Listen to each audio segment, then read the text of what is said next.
नमो विष्णुपदाय कृष्णपृष्ठाय भूतले श्रीमते Bhaktivedanta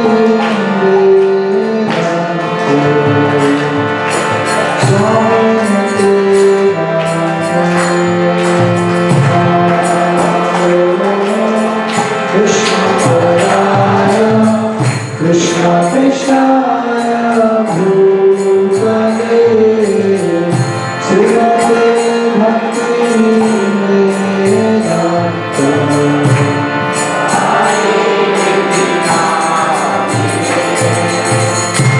Namaste Saraswati Devi Vrindavan Pracharine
Krishna, Hare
भगवते वासुदेवाय।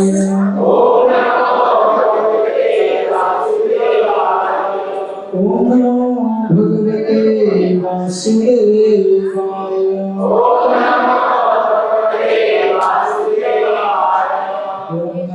भगवते वासुदेवाय।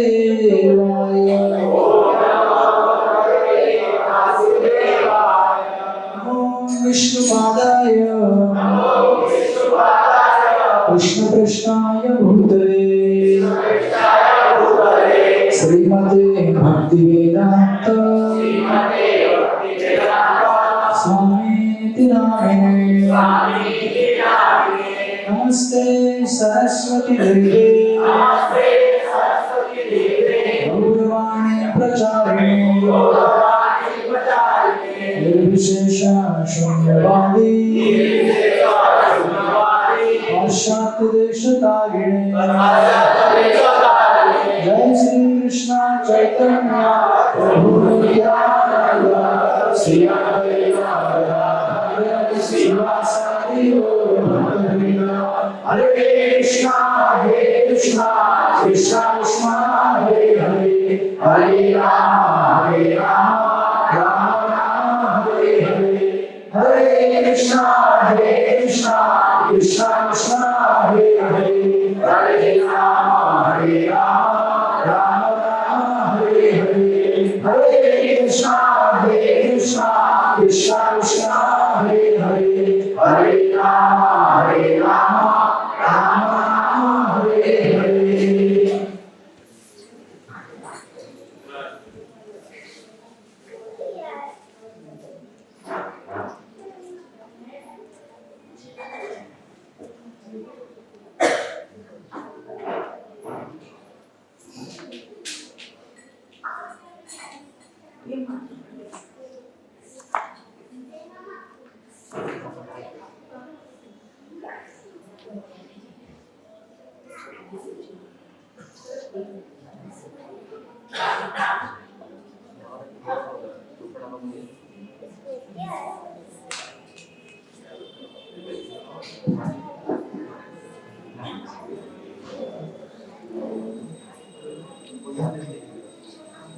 महाकर्षण शुचोराजन यत् ईश्वरं जगत् लोकान् सपालयस्येमे वहन्ति बलिमीशितु संयुक्तानि भूतानि स एव विवन्ति च। श्रीमद् भागवत के प्रथम स्कंद के अध्याय नंबर 13 का 41वां श्लोक है। राजेश को भी राजेश इसके ईगो पूरा जीरो कर दो, ईगो दोनों। श्री नारद ने कहा, हे धर्मराज, आप किसी के लिए शोक मत करो, क्योंकि सारे लोग परमेश्वर के अधीन हैं। अतः सारे जीव तथा उनके नेता यानी कि लोकपाल अपनी रक्षा के लिए पूजा करते हैं। वे ही सबों के पास लाते हैं, वे ही सबों को पास लाते हैं तथा उन्हें विलंब करते हैं। नहीं वो वॉल्यूम नहीं, हाँ वॉल्यूम थोड़ा कम करो। हरे कृष्ण और बढ़ाइए, थोड़ा बढ़ाइए। हरे कृष्ण इको जो रहेगा ना पूरा जीरो कर दीजिए।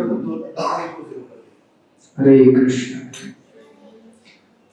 तात्पर्य श्रील प्रभुपाद द्वारा, प्रत्येक जीव चाहे वह इस जगत में हो या आध्यात्मिक जगत में परमेश्वर के अधीन है। इस ब्रह्मांड के नायक ब्रह्मा जी से लेकर एक शूद्र चूकी तक सभी परमेश्वर की आज्ञा का पालन करने वाले हैं। इस प्रकार जीव की स्वाभाविक स्थिति भगवान के अधीन रहने की है। मूर्ख जीव विशेषतया मनुष्य झूठे ही परमेश्वर के नियम के विरुद्ध विद्रोह करता है और इस तरह असुर या नियम भंग करने वाले के रूप में प्रताड़ित होता है। कोई भी जीव परमेश्वर की आज्ञा से किसी विशेष स्थिति को प्राप्त होता है और वह परमेश्वर या उनके अधिकृत दूत के आदेश द्वारा ही किसी अन्य पद पर बिठाया जाता है। ब्रह्मा, शिव, इंद्र, चंद्र, महाराज युधिष्ठिर या आधुनिक इतिहास के नेपोलियन, अकबर, सिकंदर, गांधी, सुभाष तथा नेहरू सभी भगवान के दास हैं और परमेश्वर की परम इच्छा से ही अपने स्थानों पर बिठाए तथा उनसे हटाए जाते हैं। इनमें से कोई भी स्वतंत्र नहीं है। यद्यपि ऐसे लोग या नेता विद्रोह करके भगवान की श्रेष्ठता को मान्यता नहीं प्रदान करते, किंतु इसके लिए उन्हें विभिन्न कष्टों वाला भौतिक संसार के और अधिक कठोर नियमों के अंतर्गत रखा जाता है। अतः जो मूर्ख व्यक्ति होगा वही कहता है कि ईश्वर नहीं है। महाराज युधिष्ठिर को इस कटु सत्य के प्रति आश्वस्त किया जा रहा है, क्योंकि वे अपने चाचा तथा ताई के सहसा चले जाने से अत्यधिक व्याकुल थे। महाराज धृतराष्ट्र को यह स्थिति उनके पूर्व कर्मों के अनुसार प्राप्त हुई थी। वे भूतकाल में तमाम कष्ट भोग चुके थे या सुख पा चुके थे, लेकिन सौभाग्य से उन्हें विदुर जैसा छोटा भाई प्राप्त हुआ था और उन्होंने उनके उद्देश्य से मोक्ष प्राप्त करने के लिए इस संसार के सारे खातों को बंद करके गृह त्याग कर दिया था। सामान्यतः कोई किसी योजना से अपने सुख तथा दुख के प्रभाव को बदल नहीं सकता। हर एक को काल के सूक्ष्म प्रबंधन के अंतर्गत उन्हें उसी रूप में ग्रहण करना होता है। उनका प्रतिरोध करने से कोई लाभ नहीं होता। अतएव सर्वश्रेष्ठ बात तो यह है कि मनुष्य मोक्ष प्राप्त करने का प्रयत्न करे और जन्म सिद्ध अधिकार मनुष्य को ही प्राप्त है, क्योंकि उसके मन तथा बुद्धि अत्यंत विकसित होती है। मनुष्य जीवन में मोक्ष लाभ के लिए मनुष्य को ही विभिन्न वैदिक आदेश उपलब्ध है। जो कोई उन्नत बुद्धि के इस सुअवसर का दुरुपयोग करता है वह अधम है और उसे इसी जीवन में या भविष्य में विभिन्न प्रकार के कष्ट मिलते हैं। यही तरीका है जिससे भगवान सब पर नियंत्रण रखते हैं। श्रील प्रभुपाद की जय।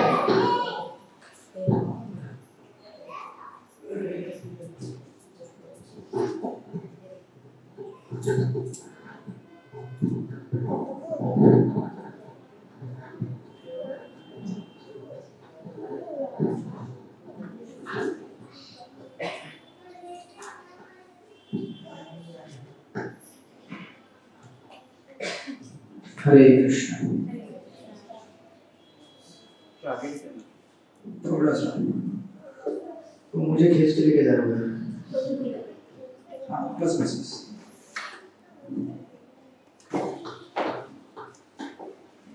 बस बस। हरे कृष्ण। आपका स्वागत है सभी का हमारे साप्ताहिक कार्यक्रम में। तो हम लोग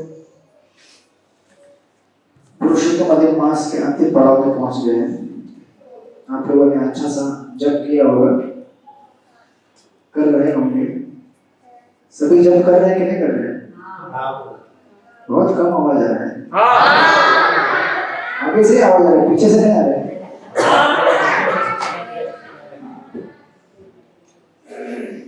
तो जिस प्रकार इस श्लोक में कहा गया है कि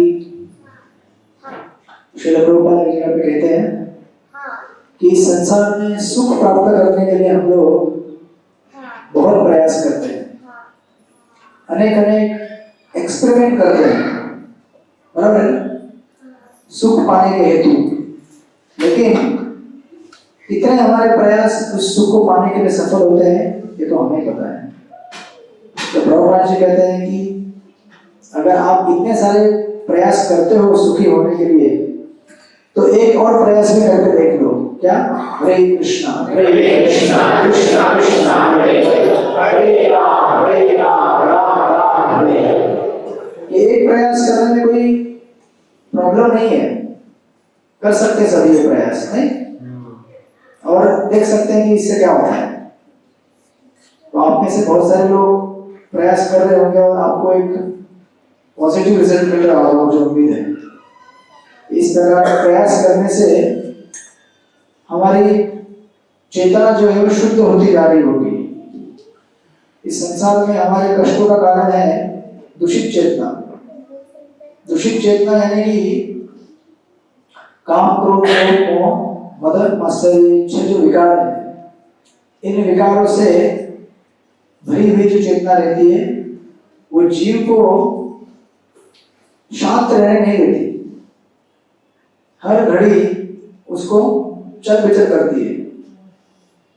भले आप एक जगह बैठे हो लेकिन एक जगह नहीं बैठे हैं, पूरे ब्रह्मांड में घूम रहे हैं, यहां से वहां से यहां। इतना तेज घूम रहे हैं कि फिर थक जाते हैं, बोलते हैं इसको जपा नहीं, थक गया। भोजन, हाँ भोजन जरूर। ऑफिस, हाँ ऑफिस जाना है। अच्छा पिकनिक जाना है, हाँ पिकनिक जाना है। चैटिंग नहीं, सब कुछ कर लेते हैं लेकिन चैटिंग नहीं करेंगे। जबकि मनुष्य जीवन में ये एक सुअवसर है हम सबको कि अगर हम चाहें तो हमारे जीवन का दिनचर्या इस तरह से बना सकते हैं कि हम रोज 16 माला पूरा कर सके टाइम पे, और अगर चाहें तो एक भी माला नहीं होगा। सब हमारे ऊपर निर्भर करता है कि हम किस प्रकार अपने जीवन में प्राथमिकता रखते हैं। ये सब प्रायोरिटी का सवाल है। आपके जीवन में जो प्रायोरिटी रहेगी वो सामने आएगा। अगर हमने प्रायोरिटी रखा है भगवत भजन करना तो भजन होगा। जो साइड में जो बैठे हैं आप लोग कुर्सी ऐसे ही करके बैठ सकते हैं, तो गर्दन ऐसा नहीं करना पड़ेगा। हाँ ऐसा कर दीजिए ना चेयर, मतलब माता जी लोग भी तो प्रभु जी लोग भी, मतलब ऐसा चेयर कीजिए ऐसे। नहीं तो आपकी गर्दन ऐसे रह जाएगी और प्रवचन के बाद में ऐसे रहेगी। घर में जाएंगे, घर वाले बोलेंगे क्या हुआ मम्मी, नहीं ऐसे ही हो गया, पता नहीं क्या हो गया। तो अभी भगवान ने कृपा करके हमको व्यवस्था किया है, तो उसका लाभ उठाइए, आराम से बैठिए। जब तक भगवान कृपा की वर्षा कर रहे हैं उसमें नहाते रहिए। तो यहाँ पे एसी चल रहा है ना सब जगह, ठंडा है। तो इसलिए मनुष्य जीवन में जो फैसिलिटी है वो बाकी जीवन में नहीं मिलती है, हमें उसका लाभ उठाना चाहिए। तो इस प्रकार यहाँ पे समझा रहे हैं हमको। और प्रभुपाद कहते हैं कि सामान्यतः कोई किसी योजना से अपने सुख तथा दुख के प्रभाव को बदल नहीं सकता। हमारे जीवन में जो सुख और दुख आते हैं उनको हम नहीं बदल सकते, उनके साथ क्या रिस्पॉन्स देना है उसको बदल सकते हैं। समझे नहीं समझे आप लोग? सुख और दुख तो आपको आपके कर्मों के हिसाब से मिलेगा, लेकिन उस तथाकथित सुख और दुख में सचमुच सुखी होना है दुखी होना कि नहीं होना ये आपके हाथ में। तो कोई आपको समझो बहुत गाली देके जाएगा, तो उसने अगर किसी ने गाली दिया तो दुखी होना कि नहीं होना आपके हाथ में। आप बोलेंगे ये तो बड़ा गंभीर मामला है, किसी ने अगर गाली दी तो दुख तो होता ही है ना आपको। वही तो हमें समझना है कि कोई गाली भी देगा तो दुखी नहीं होना है। क्यों? क्योंकि गाली उसने किसको दिया है? हाँ ये हमारे भगवत गीता वाले हैं यहाँ पे। ये जो हमने कपड़ा पहना है चमड़े का कपड़ा है ना, अलग अलग कपड़े पहन के बैठे लोग यहाँ पे, चमड़े कपड़ा ही तो है, अंदर आत्मा बैठा हुआ है। गाली उसने किसको दिया है? हमारे एक पर्टिकुलर आइडेंटिटी को दिया है, एक हमारी जो पहचान है उसको दिया है, लेकिन वास्तविक हम जो आत्मा है उसको तो नहीं दिया। तो अगर हम अपने आप को उससे अलग कर देंगे तो पता चलेगा कि बहुत सारे संसार के जो मैक्सिमम सुख और दुख है वो शरीर से संबंधित है, मन से संबंधित है, आत्मा से उनका कुछ लेना देना नहीं है। इसलिए अगर हम प्रतिदिन भगवत गीता का अध्याय पढ़ेंगे, द्वितीय अध्याय या फिर गीता या भागवत, तो हम इन सब संसार के छोटे छोटे या बड़े बड़े जो भी ये सुख और दुख इनसे काफी हद तक उबर सकते हैं। इसलिए स्पिरिचुअलिटी का एक और बाई प्रोडक्ट है कि आप, मतलब बाई प्रोडक्ट इसलिए बोल रहा हूँ क्योंकि अध्यात्म का मेन उद्देश्य है आपको भगवत प्रेमी बनाना। ये सब तो बाकी बाई प्रोडक्ट है। किसी ने कुछ बोला या फिर हमको विरक्ति आ गई संसार से, हमको संसार से विरक्ति नहीं लानी है। वास्तविक देखा जाए तो हमें क्या करना है? भगवान से प्रेम करना है, फिर विरक्ति अपने आप आ जाती है। कई बार लोग बोलते हैं कि मैं एकदम अभी ये हो गया हूँ, अलग हो गया हूँ मैं मोह माया से। तो मोह माया से अलग होने के बाद क्या करोगे? मैं कुछ नहीं करूँगा, मैं अलग हो गया हूँ।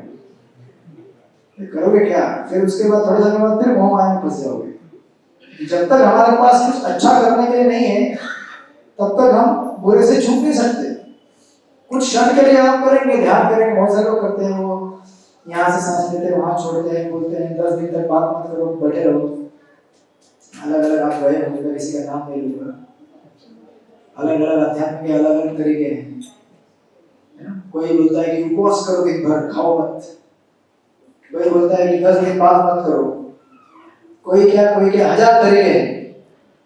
लेकिन वास्तविक तरीका है अपने आत्मा को स्वच्छ करना, और वो स्वच्छ होता है हरे कृष्णा कृष्णा कृष्णा हरे हरे। पूरे संसार में केवल यही एक विधि है जो हमको पूर्ण रूप से शुद्ध कर सकती है, और कोई विधि नहीं है। सारे जितनी भी विधियां हैं बाकी तंत्र मंत्र या फिर ध्यान योग धारणा, सब क्या है, टेम्पररी रिजल्ट देती है, स्टेडी रिजल्ट आपको उससे नहीं मिलेगा।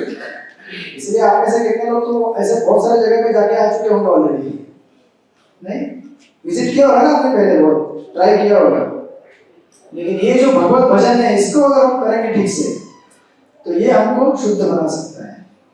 इसीलिए हम श्रीपाद रामानुजाचार्य की कथा को देख रहे थे।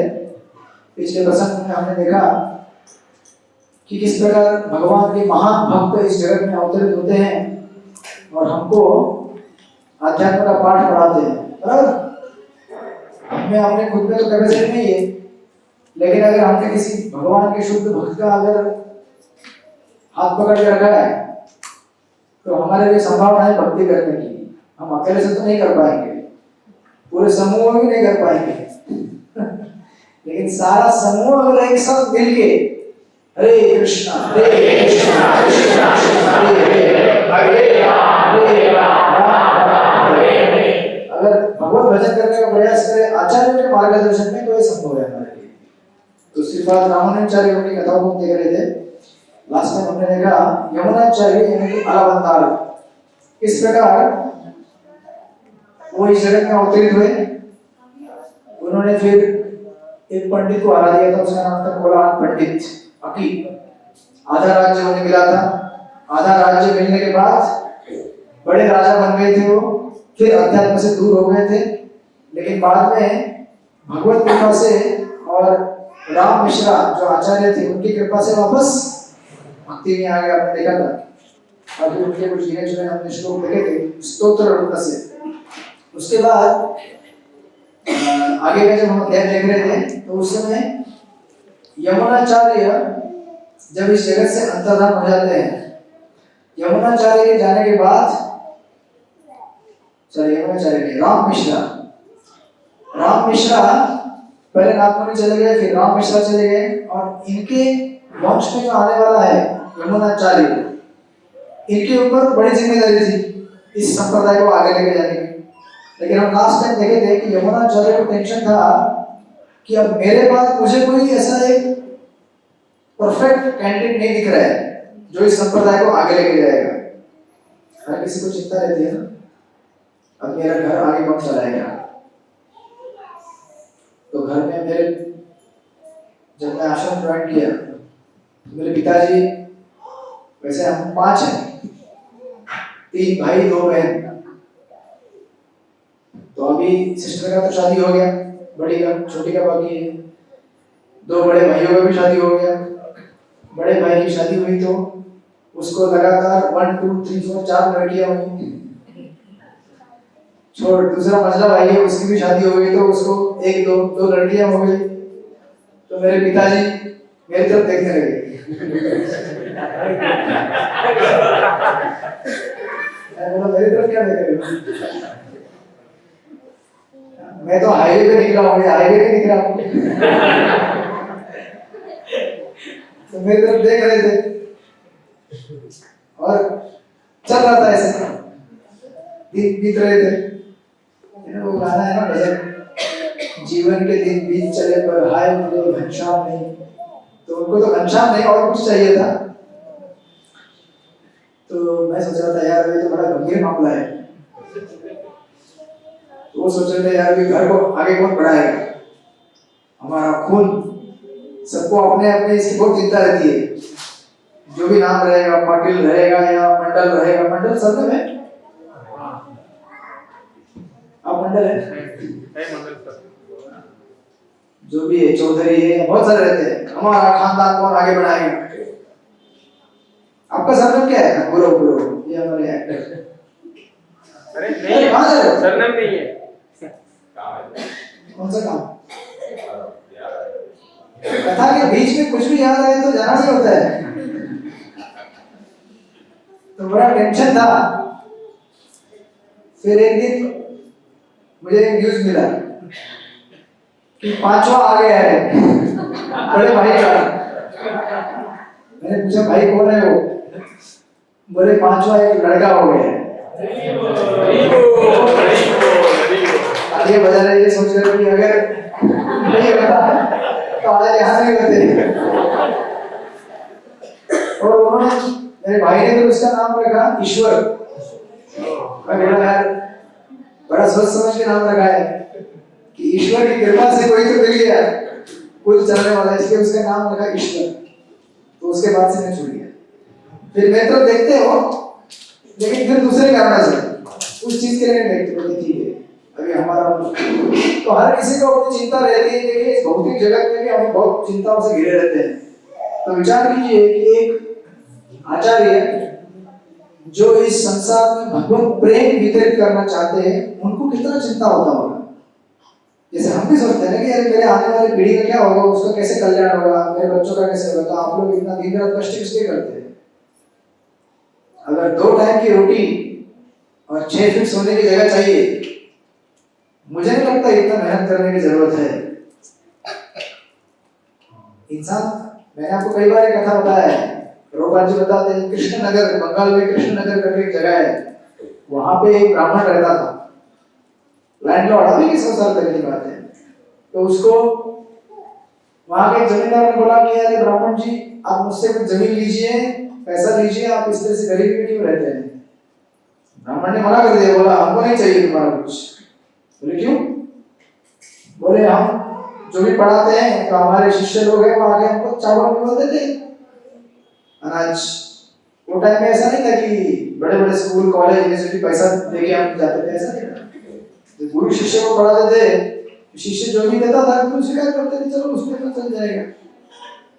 तो बोलते थे कि मेरे शिष्य मुझे देते हैं चावल, मेरे घर के पीछे इमली का पेड़ है, इमली की पेड़ की पत्तियां तोड़कर उसका रसम बना लेता हूँ और चावल बॉईल कर लेता हूँ, हो गया दाल चावल।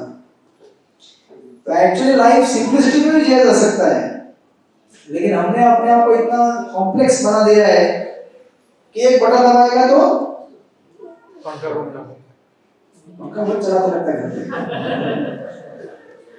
इधर नहीं है, एक बटन दबाएगा तो क्या सब कुछ उजाला, जैसे यहाँ पे उजाला है।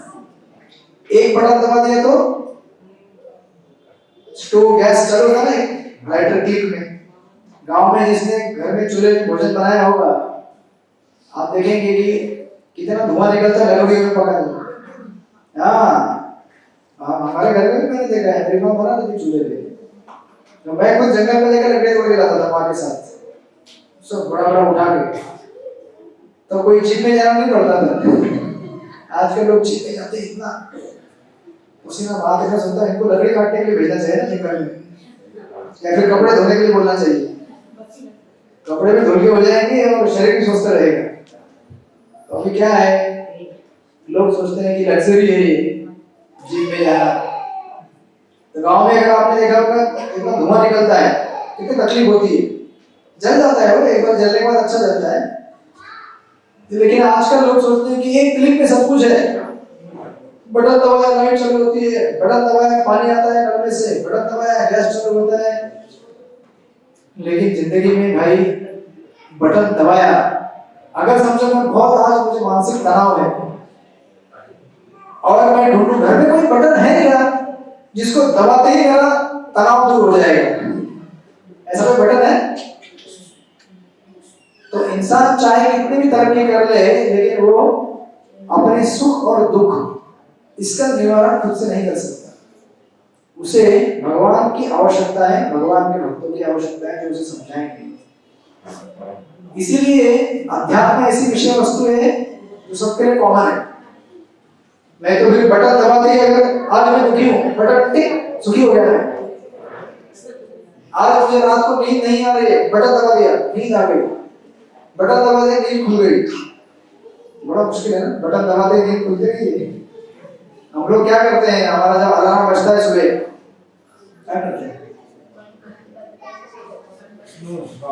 पहले स्नूज पे जाता है, 10 मिनट और सो लेता हूँ, उठ जाता हूँ पक्का। फिर 10 मिनट में बजता है, 10 मिनट में उठ जाऊंगा। स्नूज, देखिए जिंदगी में ऐसे बहुत सारे लोग हैं जो आध्यात्मिक जीवन को इसी तरह से स्नूज बटन में चलाते हैं। कल जमा करूंगा, परसों जमा करूंगा, अगले हफ्ते करूंगा, 1 महीने बाद करूंगा, अगले साल करूंगा। बहुत सारे लोगों का स्नूज बटन पे ही चल रहा है आध्यात्मिक जीवन, और कुछ लोग तो डायरेक्ट दबा देते हैं बंद। तो इसीलिए हमें समझना चाहिए कि क्या बस हो गया, अभी तो 8 BC हुआ है, तो बहुत टाइम है। बोलिए हरे कृष्णा कृष्णा कृष्णा हरे हरे, हरे राम राम राम हरे हरे। अभी तो कहाँ शुरुआत हुआ है, अभी तो कढ़ाई में तेल गिरा और छौंक डालने के जीरा डाल दिया, अब तब कढ़ाई जीरा डाल दिया, अभी मिर्ची गिरेगी उसमें, कड़ी पत्ता गिरेगा, अदरक गिरेगी, फिर सब्जियां जाएंगी, फिर ग्रेवी बनेगा 9 बजे तक, 9:30 बजे आपको मिलेगा प्रसाद। तो फिर यमुनाचार्य कहीं भी शांति नहीं मिल सकती, चाहे छोटा हॉल हो या बड़ा हॉल हो, भौतिक जगत में दुख हर जगह है। छोटे में शांति है क्योंकि वहां ज्यादा हिल नहीं सकते। ठीक है, ध्यान दीजिए आप लोग, तो पीछे चलता रहेगा ड्रामा, बैठते रहेंगे लोग, आते रहेंगे। तो बच्चे पीछे एकदम लास्ट में कॉर्नर पे खेलेंगे बच्चे, मतलब यहाँ से जाओ मत, जो बैठे हो, जो घूम रहे हो, जब घूमना है घूमो शांति से। तो यमुनाचार्य को चिंता थी कि आगे आने वाला भविष्य क्या होगा। तो देख रहे थे उनके बहुत सारे शिष्य थे, हमने नाम पे देखा उनका, कथाएं भी सुनी लास्ट टाइम, एक से एक शिष्य थे, लेकिन फिर भी उनको ऐसा शिष्य चाहिए था जो सचमुच बहुत ही प्रभावशाली हो, क्योंकि एक बड़ी संस्था को चलाना कोई आसान काम नहीं है। जो श्रील प्रभुपाद जी ने किया, भक्ति सिद्धांत सरस्वती ठाकुर जी के कितने सारे शिष्य थे, उसमें से एक भी नहीं कर पाया।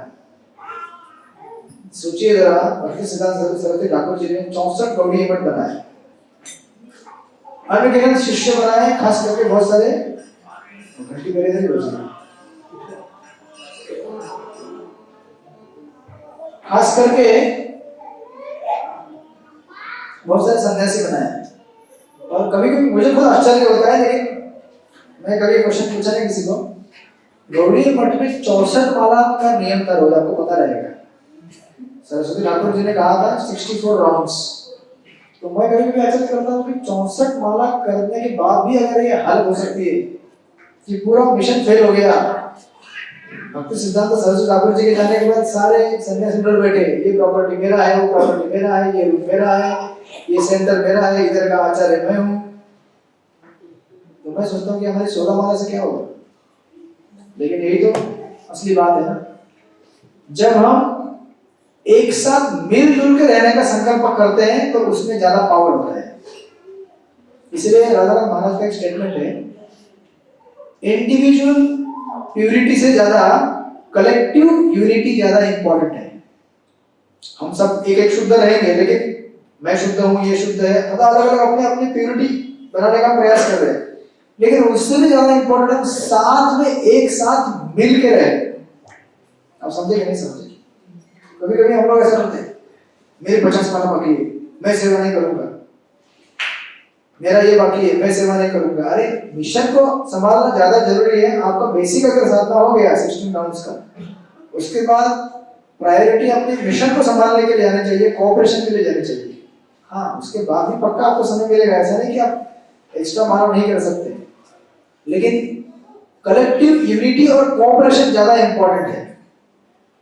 कोऑपरेशन मतलब समझते हैं आप लोग, मिलजुल के रहना बड़ा चैलेंज है। भक्तों के समुदाय में मिलजुल के रहना ये बहुत बड़ा, क्यों? क्योंकि हर कोई सोचता है मुझसे बेहतर कोई मैनेजमेंट नहीं करता है। हर कोई सोचता है, मैं भी सोचता है ऐसा नहीं कि मैं सब कुछ जो करता हूँ सही रहेगा या सही होगा। तो आप लोग मुझे बोल सकते हैं कभी भी, अगर कुछ चीज इधर उधर गड़बड़ होता है तो मुझे बोलिए, आप गड़बड़ करेंगे तो मैं बोलूंगा। हाँ, लेकिन बोलने का एक तरीका होता है, एक वैष्णव परंपरा में पद्धति में। तो यमुनाचार्य की चिंता थी और इस प्रकार उनकी चिंता। अब देखिए भगवान क्या करते हैं कि शुद्ध भक्तों के जो विचार रहते हैं उसको बड़ा गंभीरता से लेते हैं। आपके हमारे विचार ज्यादा सीरियसली नहीं लेंगे गोपीनाथ जी लेकिन महाराज अगर कुछ सोचेंगे तो उसको तुरंत भगवान सीरियसली सोचना चालू करते हैं। तो हमारे भी सोचेंगे लेकिन धीरे धीरे जैसे हम शुद्ध होते जाएंगे। तो इसी कड़ी के तहत अगला जो अध्याय आता है नंबर 5, उसमें हम देखेंगे श्रीपाद यमुनाचार्य के जन्म का वर्णन किया गया है। तो यमुनाचार्य के शिष्य थे, उनका नाम था श्री शैलपूर्ण। इनका नाम आगे आएगा कि भगवान के सारे महान भक्त हैं, इनका नाम को केवल उच्चारण करने से हम लोग शुद्ध हो जाते हैं, और वो भी अधिक मास। क्या बात है।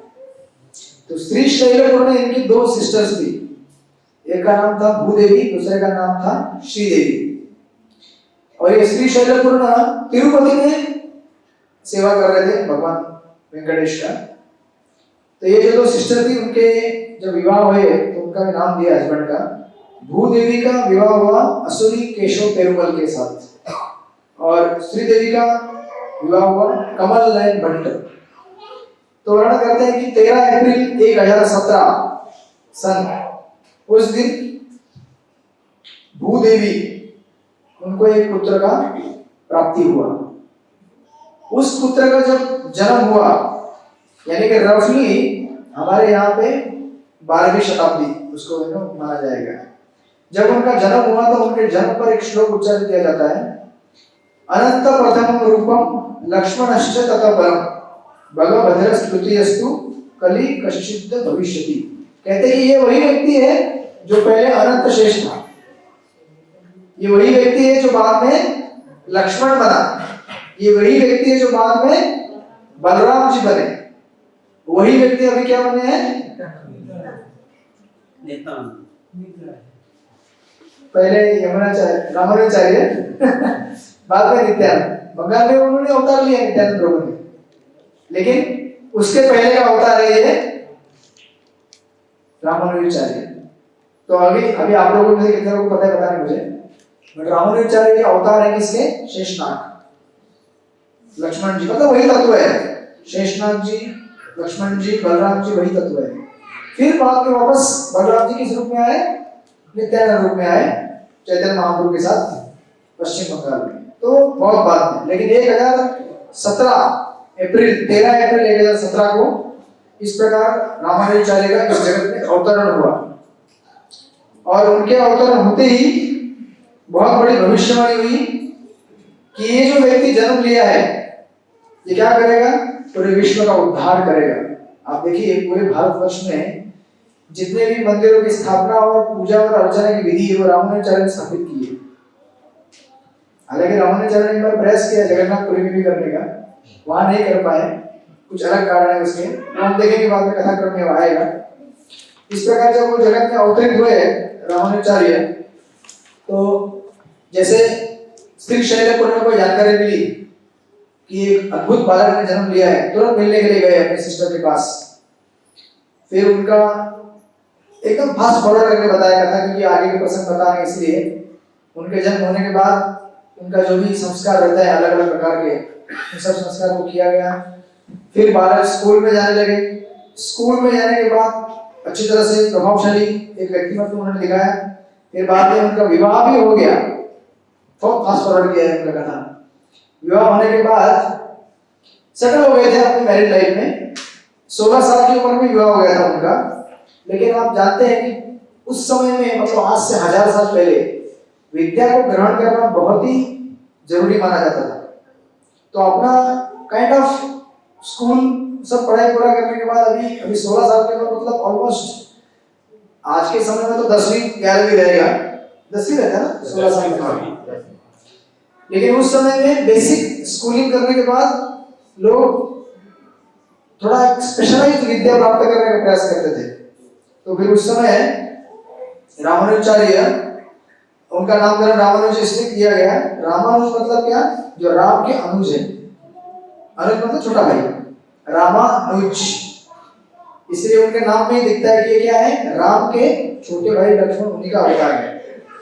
तो उन्होंने फिर विचार किया कि अभी मुझे और ज्यादा शिक्षा ग्रहण करना है और उसके लिए गुरु की तलाश करने लगे।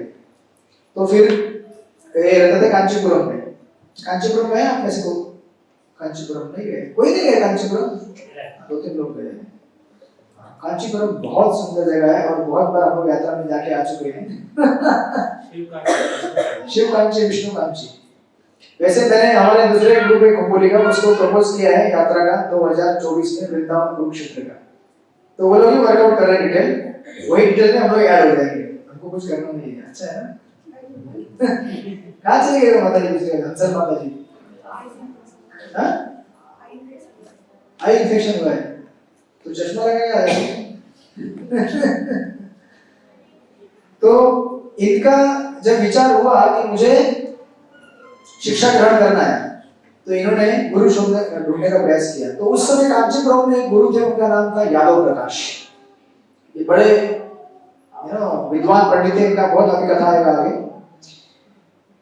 तो ये यहाँ पे कथा हो गया कि रामानुजाचार्य, जो उनकी माता का याद रखिएगा भूदेवी और केशव पेरुमल, और दूसरी तरफ कौन था, श्रीदेवी और कमल नयन भट्ट, इनको और एक पुत्र प्राप्त हुआ दूसरी तरफ, उसका नाम रखा गया गोविंदा।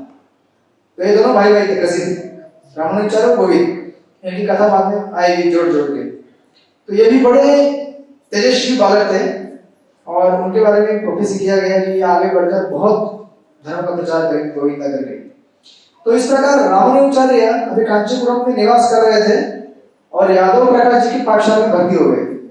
यादव प्रकाश उस समय, देखिए अभी आपको एक टेक्निकल चीजें बता रहा हूं मैं यहाँ पे। भगवान के 2 रूप होते हैं, साकार और निराकार। ये साइमल्टेनियसली एग्जिस्ट करता है, लेकिन भगवान का मूल रूप क्या है, साकार।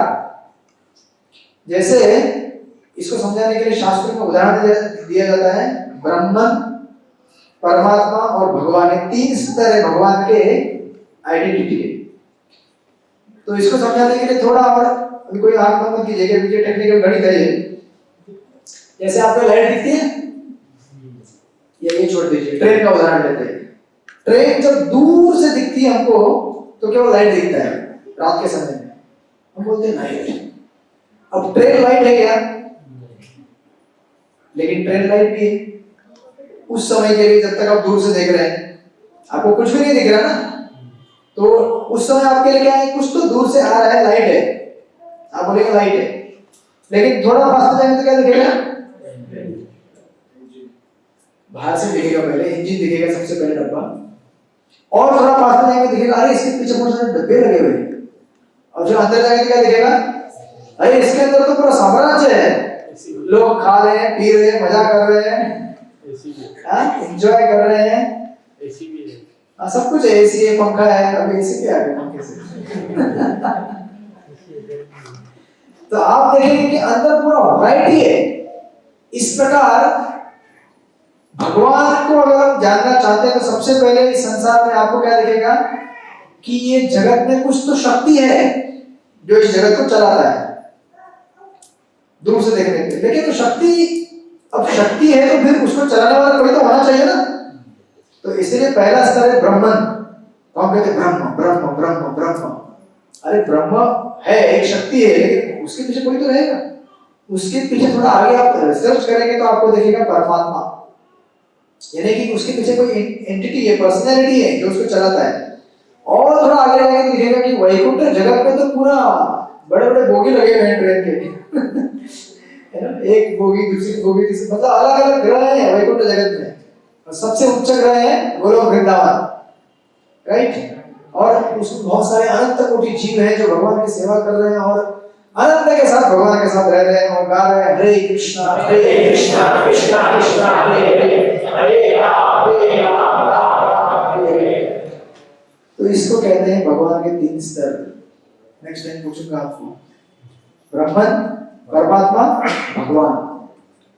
तो ये जो यादव प्रकाश जी थे, ये थे केवल पहले स्तर के शिक्षक, जिनको केवल भगवान मतलब लाइट, उसके आगे क्या मालूम नहीं था। इन्हीं को कहते हैं दूसरी भाषा में मायावादी। सुना होगा आपने मायावादी, जो भगवान को बोलते हैं कि ये क्या है, एक शक्ति है और मैं भी क्या हूं, शक्ति हूं, मैं भी भगवान हूं। अभी मैं माया में हूं, जब मैं शुद्ध हो जाऊंगा तो मैं भी भगवान बन जाऊंगा। जब मुझे मुक्ति मिलेगी मैं भी क्या बन जाऊंगा। तो इस प्रकार वो सोचते हैं, इसलिए उनको बोलते हैं मायावादी, क्योंकि माया में रहते हैं हमेशा। हम कितने भी शुद्ध हो जाए लेकिन हम भगवान नहीं बन सकते। हाँ, पूरा शुद्ध होने के बाद हम भगवान के सेवक बन सकते, दास बन सकते। अभी हम किसके दास हैं? माया के दास है, अपने मन के दास है, इस जगत के दास है। जब हम पूर्ण रूप में शुद्ध हो जाएंगे तो भगवान के दास बन जाएंगे, राइट। तो इनका ये यादव प्रकाश जी थे, ये पाठशाला एक दिन पढ़ा रहे थे और कह रहे थे कि ब्रह्म क्या होती है, उसकी व्याख्या कर रहे थे। तो कहते हैं ब्रह्म क्या है, अभी शास्त्रों में व्याख्या दिया गया है ब्रह्म का, सत्यम ज्ञानम अनंतम। ब्रह्म क्या है, यानी कि भगवान क्या है, सत्य है। भगवान क्या है, ज्ञान है, और भगवान क्या है, अनंत है। अब आएगा मजा। ऐसे देखिए, भक्ति हमें जब करना है तो हमें भक्ति समझना भी जरूरी है कि क्या है क्या नहीं है। आप अगर जब करेंगे, कल आपको किसी ने चेकमेट किया है, भाई जब क्यों करते हो, आपको बताना आना चाहिए जब क्या होता है, क्यों करते हैं, इसका फायदा क्या है। नहीं तो आप फिर छोड़ देंगे जब करना है कि नहीं। आप लोग को सिखाते होंगे मेंटर मीटिंग में, भक्ति शास्त्री कोर्स में। तो ये व्याख्या कर रहे थे कि शास्त्र में तो लिखा गया है कि भगवान क्या है, सत्य ज्ञानम अनंतम। जैसे हम क्या है, सच्चित आनंद, हम क्या है, सत्य है, सनातन है हम लोग। चित मतलब क्या है, चेतन है, जीवित है ना हम लोग। सच्चित और आनंद, हम लोग क्या आनंदमय है, बराबर। वैसे भगवान भी है। तो यादव प्रकाश जी जो कि मायावादी थे, ये व्याख्या करते हैं, बोलते हैं अरे ऐसा नहीं है, ऐसा नहीं हो सकता। भगवान के अंदर तीनों एक गुण नहीं हो सकते। ये सब चित आनंद एक साथ 3 गुण एक ही व्यक्ति में होना संभव नहीं है। जिस प्रकार उदाहरण देते हो कि अगर गाय अगर रहेगी तो गाय के सिंग होते हैं, और मैं बोलूंगा गाय के सिंग भी नहीं है, मतलब एक ही गाय में बोल रहा हूं मैं।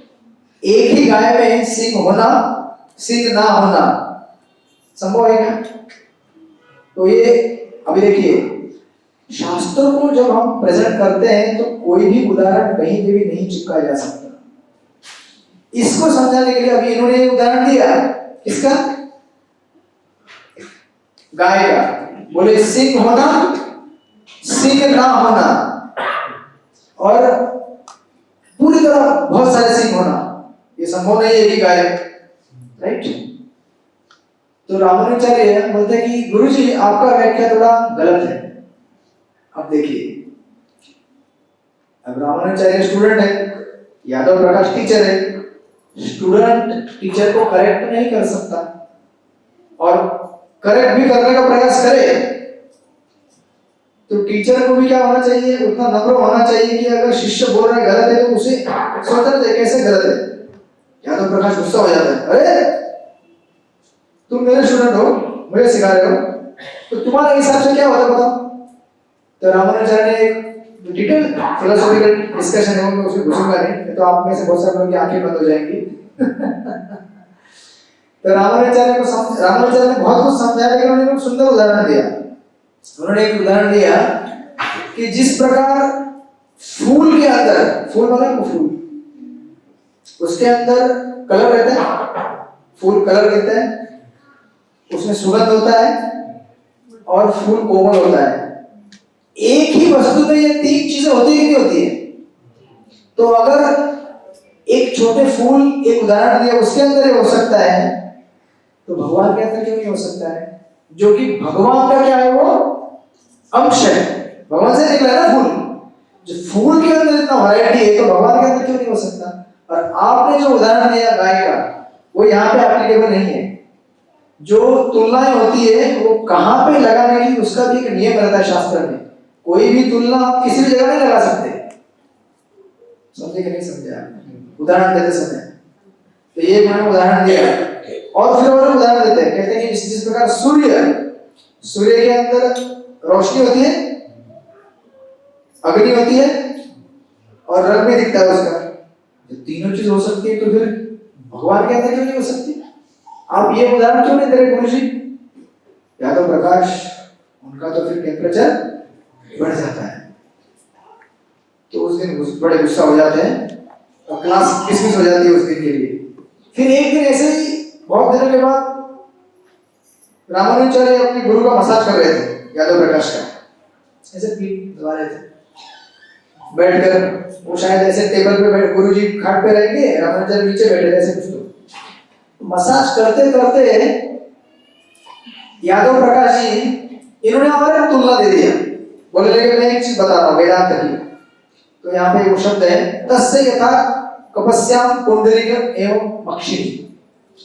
तो उन्होंने कहा कि भगवान की आंखें ऐसी हैं, भगवान की ब्रह्मा कहा उन्होंने, जैसे बंदर का पीछे का भाग रहता है लाल कलर का रहता है। तो अभी जब रामानुजाचार्य ने ये सुना तो उनके आंखों से गरम गरम आंसू का एक बड़ा ड्रॉप उसके जांघ पे गिर गया यादव प्रकाश से, और जलने लगा उनका पैर। तुरंत डिस्टर्ब हो गया यादव प्रकाश। बोले क्या हो गया, क्या हो गया? सोचिए कितना गरम आंसू निकल रहा होगा, क्योंकि भगवान के भक्त भगवान का अपमान सहन नहीं कर सकते। हमारे भक्त हैं मंदिर में, एक दिन ट्रेन में बुक स्टेशन कर रहे थे, एकदम साधारण भक्त है, बिल्कुल किसी झगड़ा नहीं करते। तो कुछ तो कह दिया उसने, ट्रेन में बुक बांटते बांटते एक व्यक्ति ने कुछ तो बोल दिया तुम्हारे भगवान ऐसे, उसने कॉलर पकड़ा उसका, ट्रेन से फेंक दूंगा बोला उसने, तो ट्रेन से फेंक दूंगा तुझे एकदम पतले पतले से। तो बता रहे थे, बोला भगवान को अगर कोई बोले तो कोई सहन नहीं कर सकता। जिस व्यक्ति से हम प्रेम करते हैं उसके ऊपर अगर हम कुछ बोले और वो गलत हो तो हम कैसे सहन सकते हैं? तो रामानुजाचार्य ने बोला गुरुजी आपका व्याख्या सूट नहीं हो रहा है, आप ब्रह्म की ठीक से व्याख्या नहीं कर रहे। तुरंत यादव प्रकाश क्या हो गए, तिल मिला गए, क्योंकि पिछली बार का अनुभव था।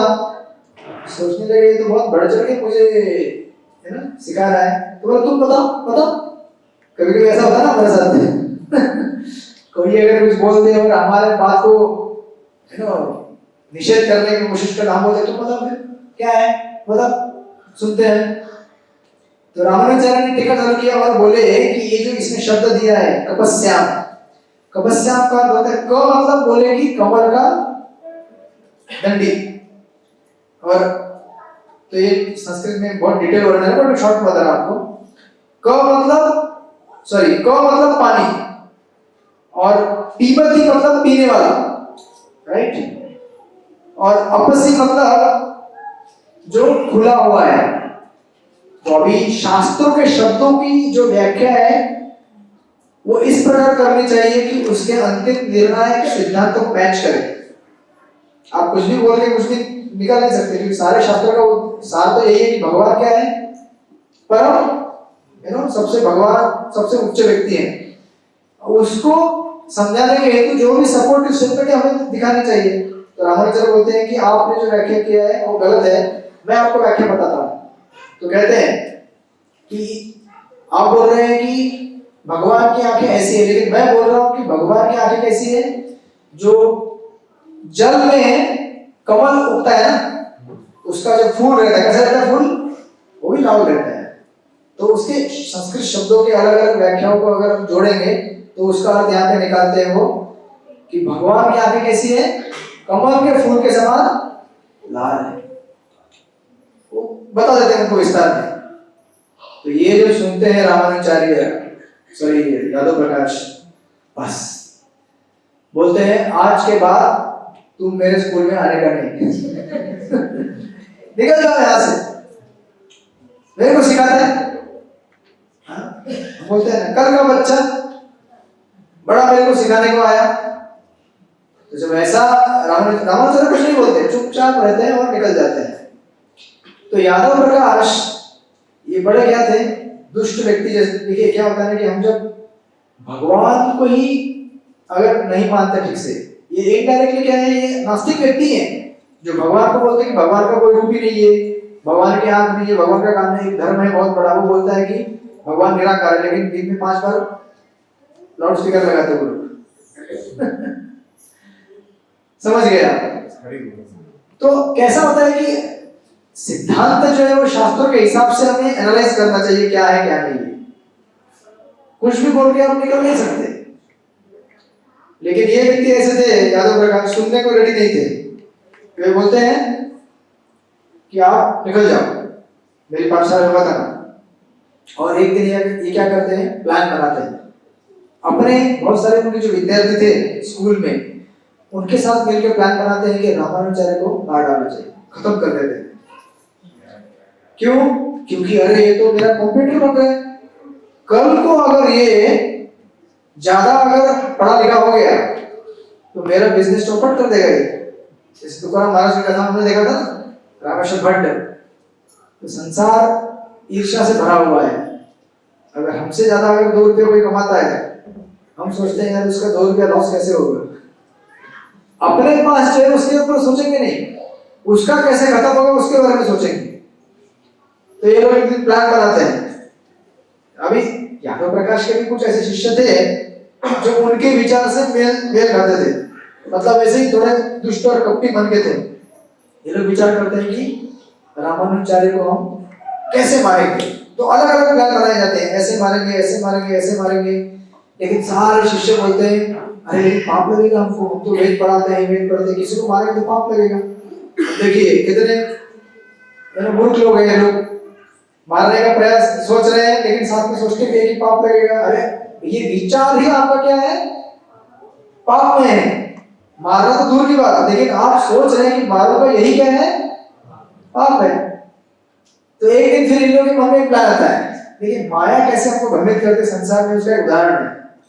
ये लोग सोचते हैं कि हम क्या करेंगे, उत्तर की तरफ यात्रा निकालेंगे बनारस की, और यात्रा में गंगा पे जब स्नान पे जाएंगे तो गंगा में हम रामानुजाचार्य को डुबा के मार डालेंगे। तो फिर गंगा में क्यों मारेगा, कुछ शिष्य बोलते हैं। उसमें से यादव प्रकाश बोलते हैं उसके उत्तर में, कहते हैं कि अगर गंगा में मार देंगे तो वो मरेगा भी और हमको पाप भी नहीं लगेगा, क्योंकि गंगा में मरेगा। अब कोई भी गंगा में अपना शरीर छोड़ेगा तो पुण्य है ना। देखिए कैसा है माया। तो पुण्य किसके लिए है, जो शरीर छोड़ेगा उसके लिए।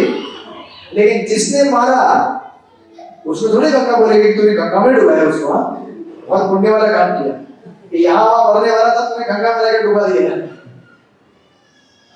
इसे कहते हैं शैतानी कुकड़ी। जब हम केवल अपनी इंद्रिय तृप्ति के बारे में सोचते हैं तो हम इतने भ्रष्ट हो जाते हैं अपने विचारों में कि हमें यह भी पता नहीं चलता कि सही क्या है गलत क्या है। महाभारत में धृतराष्ट्र जी प्रश्न पूछते हैं कृष्ण से कि मैंने ऐसा कौन सा पाप किया था कि जो मेरे एक साथ 100 पुत्र मारे गए। है ना, ये कर्मों का खेल है क्या ऐसा। कभी कभी हमारे जीवन में अचानक कुछ हो जाता है, हम सोचते हैं क्या हो गया ऐसा, क्या हो गया। धृतराष्ट्र जी भी ऐसा प्रश्न करते हैं कि ऐसे कैसे हो गया। तो कृष्ण बोलते हैं कि अरे आपको पता नहीं है, गीता में भगवान ने खुद कहा है कर्मणो गहना गति। कर्म के सिद्धांतों को समझना बहुत ही जटिल और कॉम्प्लिकेटेड है। आज आपको कोई मच्छर काटता है और आपको मलेरिया होता है, आप नहीं पता कर सकते कि वो मलेरिया मच्छर क्यों काटा। पता कर सकते हैं? आप बोलेंगे ये मच्छर क्यों काटा, मुझे जब तक पता नहीं चलता मैं तब तक दवाई नहीं खाऊंगा। तो क्या होगा फिर? क्या होगा? इधर हॉल में आएंगे नहीं आप, इधर तो घर में रहेंगे। कौन मच्छर था मुझे बताओ, मच्छर कौन था वो? ये गिरगांव चौपाटी वाला था? कि मर जाने वाला था, बोरीवली में था, कहाँ का मच्छर था वो? अरे भाई मच्छर कहीं का भी होने दो, उसने काट दिया आपको, अभी आप दवाई ले लो, किसी भी अस्पताल से लो, लेकिन दवाई लेके खा लो। तो कर्मों के जो हमारे पुराने रहस्य हैं वो बहुत बहुत गहरे हैं। किसने क्या किया, कैसे हमारे साथ कुछ घटनाएं होती हैं, हम उसको ज्यादा एनालाइज करने का कोशिश करेंगे तो पैरालाइज हो जाएंगे। बेस्ट है हरे कृष्णा कृष्णा कृष्णा हरे हरे, हरे राम हरे हरे। भगवान का नाम लीजिए और चुपचाप अपना काम करते रहिए। ज्यादा उस्तादी करेंगे तो और एक अच्छा काटेगा, और ज्यादा उस्तादी करेंगे और एक काटेगा। दवाई लीजिए, सुखी रहिए, राइट। तो कृष्ण बोलते हैं कि अरे आपको पता नहीं कई कई जन्मों पहले, ऑलमोस्ट 100 लाइफ टाइम पहले आप शिकारी थे, और शिकार करते करते आपने एक दिन पंछियों के 100 अंडों को मार डाला आपने। तो उस पाप को भुगतने के लिए अभी एक जन्म में तो 100 पुत्र होंगे नहीं आपको, उसके लिए बड़ा पुण्य लगेगा। तो आपने कई जन्म बिताए बीच में, और कई जन्मों का पुण्य अर्जित करने के बाद आज आपको 100 पुत्र हुए इस जन्म में, और इस जन्म में 100 पुत्र होने के बाद 100 के 100 एक साथ मारे गए, उस कर्म को बैलेंस करने के लिए। कुछ भी यहाँ से आप ये मत सोचिए मैं ये कर दूंगा तो फिर अच्छा मैं थोड़ा ये करता हूँ एडजस्ट इधर उधर मैं बच जाऊँ, नहीं बचूंगा। जो किया है उसका हिसाब बराबर परफेक्टली लिखा जाता है और परफेक्टली हमें चुकाना पड़ता है। वैसे वाली कथा आती है पुराणों में, सत्यवादी ब्राह्मण की, आपने सुनी होगी कभी कभी ये कथा। ये इसलिए बता रहा हूँ क्योंकि यहाँ पे यादव प्रकाश जी सोच रहे हैं कि मैं गंगा में डुबा के मार डालूंगा तो मुझे पुण्य मिलेगा, मतलब पाप नहीं लगेगा। मतलब कैसा विचार है सोचिए, है ना। तो सत्यवादी ब्राह्मण की कथा पुराण में आती है, कहते हैं कि ब्राह्मण था, सत्यवादी था, वो सोचता है कि मैं कभी भी झूठ नहीं बोलूंगा। ऐसे कुछ लोग रहते हैं ना, झूठ नहीं बोलूंगा, मैं एकदम सत्यवादी हूं। तो अभी झूठ कैसे बोलूंगा, नहीं बोलूंगा, देश काल परिस्थिति देखकर सब सिचुएशन देखा जाता है। तो एक बार ऐसा हुआ कि ब्राह्मण जी बैठे थे तपस्या करते हुए, उनके सामने से गाय गई, उसके पीछे पीछे एक कसाई खाने का रहता ना आदमी, हत्या करने वाला, वो पीछे पीछे आ रहा था। तो उसने पूछा कि ये गाय कहाँ गई भैया? तो अभी ये सत्यवादी था, बोला मुझे सत्य बोलना है, मुझे बताना जरूरी है गाय कहाँ गई है। लेकिन उसे पता था अगर मैं बोलूंगा तो क्या होगा, लेकिन फिर भी मैं सत्यवादी हूँ। हम जो अपने नियम बना देते हैं कभी कभी, अपने मन गढ़ंत नियम, उन नियमों की वजह से हमें तकलीफ होती है। तो झूठ और सच कहाँ बोला जाए नहीं बोला जाए उसके अपने अपने नियम होते हैं। कहते हैं कभी कभी कि पत्नी को अगर कोई झूठ बोल दे तो पत्नी कहती है रोज मुझे ये लेके आओ, मुझे ये चाहिए, मुझे, पति बोलते हाँ हाँ लाएंगे लाएंगे। कितने पति लाते हैं वो सब सामान, रोज माताएं बोलती होंगी ये नया फेस्टिवल आ रहा है, नया जोड़ी ड्रेस चाहिए, हाँ ये कपड़ा चाहिए, ये सैंडल चाहिए, ये चाहिए, वो चाहिए। आप लोग बोलते हैं हाँ हाँ लाएंगे लाएंगे। सच में लाएंगे क्या आप लोग? कुछ बोल नहीं रहे, पलड़ा इधर भारी लगता है। तो कितना लाएंगे? या कभी कभी कुछ झगड़ा हो जाए तो पत्नी बोलती है मर जाऊंगी मैं, पति बोलते हैं मर जा, क्योंकि पता है ये सब क्या है, धमकी है, कुछ होने वाला नहीं है, धमकी देने का काम करते हैं। तो कौन सी चीज कभी कभी पारिवारिक इसमें बोल देते हैं लोग, ऐसा थोड़ी कि फिर पूरा प्रॉमिस कर ही देंगे, है ना। तो ये जो ब्राह्मण जी थे इनको ये बोला नहीं मैं सत्यवादी हूँ, मैं सच बोलूंगा सच बोलूंगा। तो उन्होंने कुछ, लेकिन एक एट द सेम टाइम उनको पता है कि गाय का हत्या होगा, तो उन्होंने क्या किया, खाली हाथ से इशारा किया, ऐसा ऐसा इशारा, मतलब बता दिया। तो उन्हें लगा कि मैंने मतलब एडजस्ट कर दिया, सत्य भी बोला और साथ में नहीं भी बोला। तो गया वो कसाई, उसने हत्या कर दिया गाय, पता चला ना उसको गाय इस तरह हुई, गाय को मार डाला उसने। फिर इस कथा का प्रसंग फिर दूसरे कथा में आता है कि एक बार एक गांव में एक ब्राह्मण था, एक ब्राह्मण ऐसे संध्या के समय में अपना पूर्व काल में गांव में जब लोग आते थे तो अगर संध्या हो गई तो उधर ही रुक जाते थे, पता रहेगा। आज के जैसा नहीं था कि होटल में गए या फिर कहीं लॉज में गए। और गांव में लोगों ने ऐसा सिस्टम भी बना के रखा था कि अगर कोई अतिथि आ जाए तो उसको घर में वो देते थे कि यहाँ पे रहो आप, ये जगह देते थे, भोजन सब कुछ करके देते थे। तो ये एक ऐसा मतलब इस कथा के दूसरा पार्ट कथा में आता है कि ब्राह्मण थे, उनको एक दिन ऐसे गांव में रुकना था एक रात को, तो घर में रुक गए। तो उस घर में गृहस्थ के घर में रुक गए, पति पत्नी थे। तो ऐसा हुआ कि रात के समय में जो घर में गृहस्थ पति पत्नी थे, तो अभी माया का प्रभाव ऐसा होता है कि पत्नी को ऐसा लगा कि मुझे इस ब्राह्मण का संग चाहिए। तो पत्नी बोली कि आप मेरे साथ संग करो। तो ब्राह्मण बोले नहीं, हम नहीं कर सकते, है ना। तो अभी इसको डर लग गया कि अरे अभी क्या होगा, है ना, गांव में अगर बात फैल गई तो मेरा चरित्र दहन हो जाएगा। तो उसने क्या कर दिया, एक चाकू लिया और दिखाने का कोशिश किया, देखो मुझे मार रहा है, मुझे मार रहा है। और फिर ये बात फैल गई सब जगह पे। तो गांव के जितने भी लोग थे वो आए वहां पे और पता किया कि क्या हुआ क्या हुआ। तो इसने बोला कि देखो ये मेरे साथ गलत हरकत कर रहा था और ये मुझे मतलब गलत विचार से देख रहा था।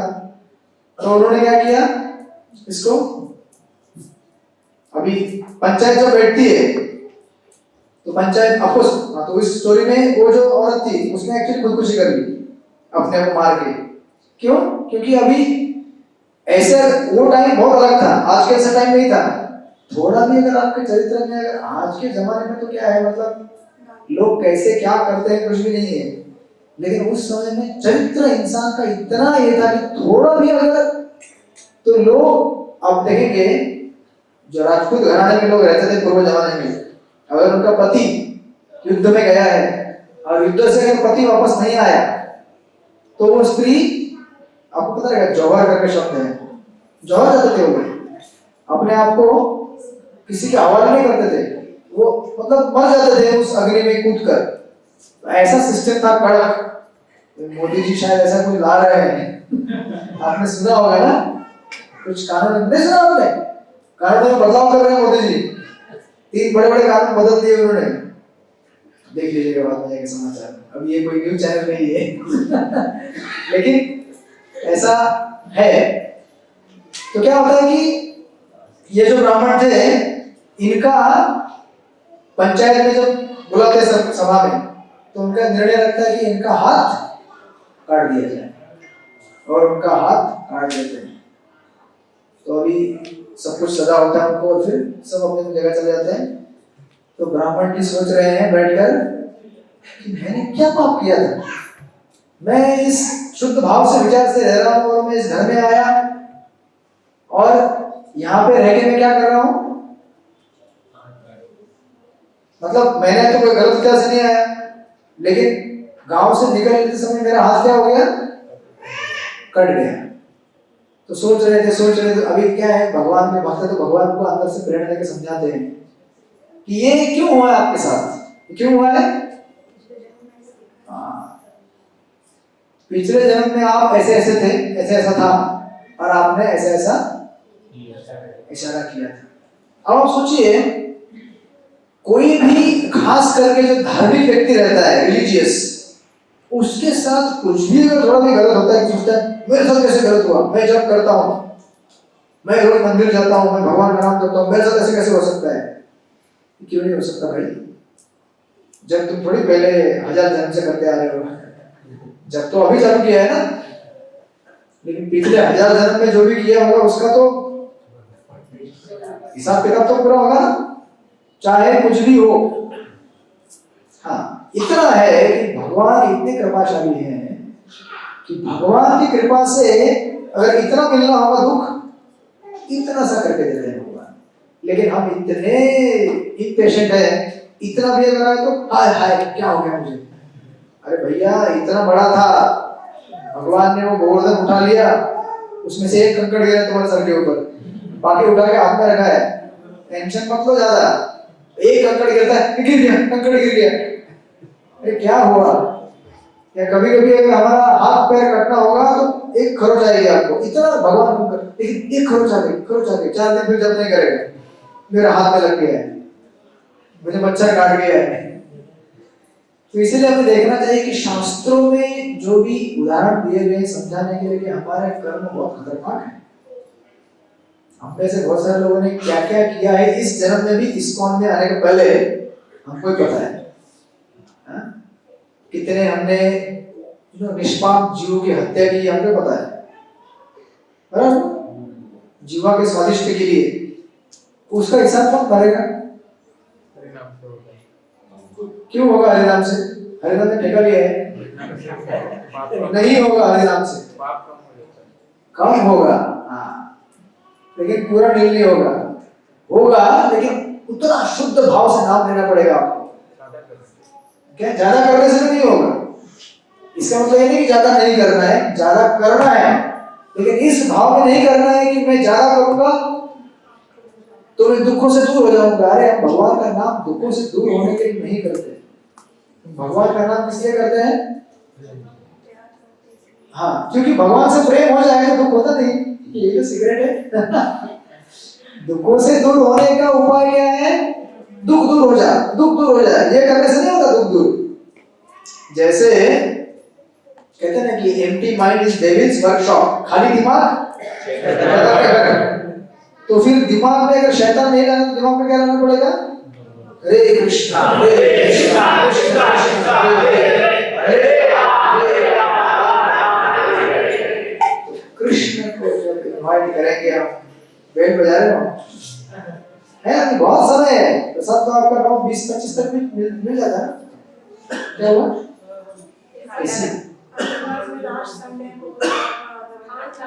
एसी ठंड लग रहा है, जरा रिमोट है क्या? किसके पास है? और वाले के जाओ जाओ लेके आ जाओ। तो मैं क्या बोल रहा था?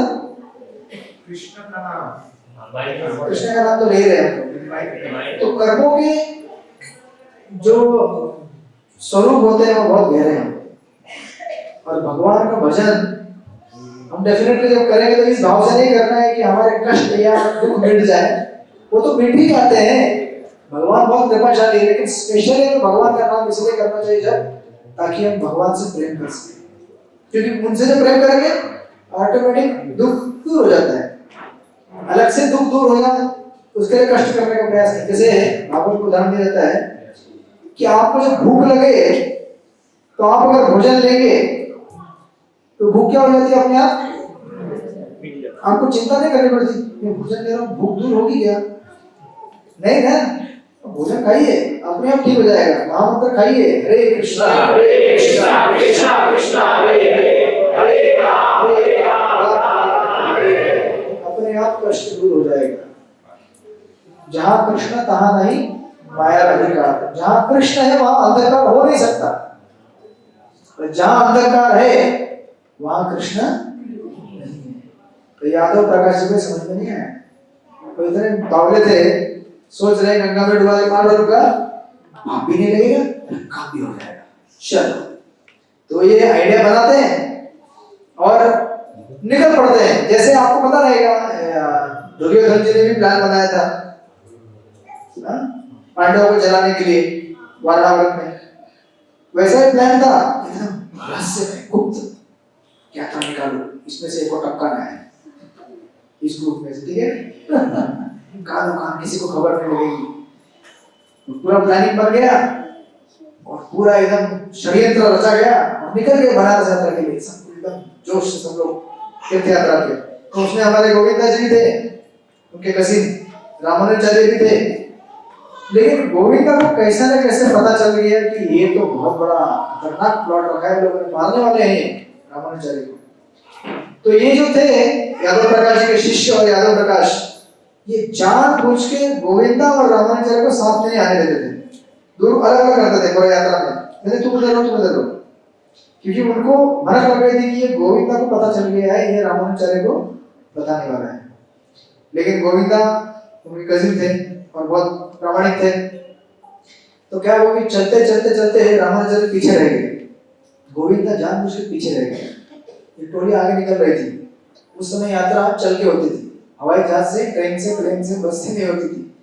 दक्षिण भारत से उत्तर भारत की तरफ चलते चलते चलते चलते जा रहे थे लोग, और जैसे रामानुजाचार्य पीछे छूट गए, गोविंदा चुपके से पीछे छूट गए और सारा प्लान बता दिया उन्होंने रामानुजाचार्य को, देखो ऐसा ऐसा है, आपको ये लोग गंगा में डुबा के मारने वाले हैं, तो आप यहाँ से फटाफट गायब हो जाओ। तो विचार कीजिए, उत्तर भारत की यात्रा मतलब जंगलों से, रास्ते से चल रहे थे लोग, बीच जंगलों में भी कहाँ जाएंगे रामानुजाचार्य। तो फिर भी रामानुजाचार्य बोले ठीक है मैं यहाँ से निकल जाता हूँ, और थोड़ी देर में गोविंदा फिर पीछे से आगे आ गए। तो ये लोगों ने पूछा अरे गोविंदा तो पीछे क्यों रह गए? बोले नहीं वो क्या है, मुझे थोड़ा लघु शंका हो गया था, इसलिए मैं थोड़ा वॉशरूम जाने के लिए गया था। बोले रामानुजाचार्य किधर है? उस समय रामानुजाचार्य नाम नहीं था, रामानुज था, बाद में बने हुए आचार्य। बोले रामानुज किधर है? बोले रामानुज मैंने तो नहीं देखा उसको, पता नहीं कहाँ गया वो, मुझे नहीं पता, हम उसको ढूंढ रहे कितनी देर से, कहाँ गया पता नहीं चल रहा है। तो फिर इन लोगों ने क्या सोचा कि रामानुज जंगल में कहीं तो घूम गया और इसको जंगल में जो हिंस्र प्राणी रहते हैं, शेर बाघ, वो सब उन्होंने खा दिया।